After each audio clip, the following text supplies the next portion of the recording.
مجید خراط ها، وحید خراط ها.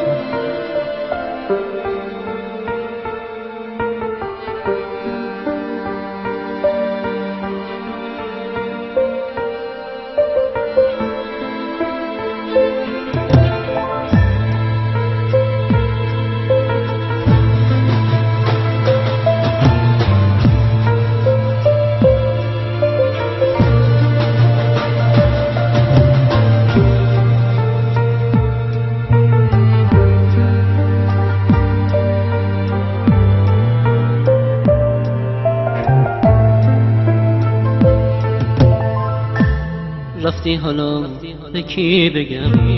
خیلی دلم تنگه برات، میخوام یه بار ببینم سر بذارم رو شونه ها. دوست داشتم با گلای سرخ میومدم بدیدمت، نه اینکه با رخت سیاه چشمای سرخ ببینم.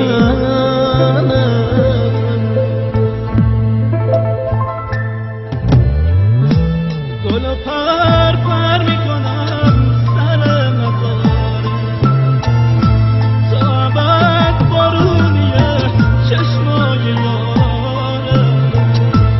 رفتی افسوس دل من شد در دل خاک، حس و یادگاریه چشمای نبود.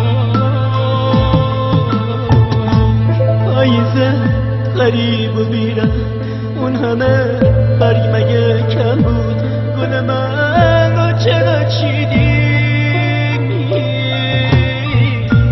گل من دنیای من بود، گلمو ازم گرفتی تک و تنها زیر بارون که نیستی کنارم. میذارم سر بیا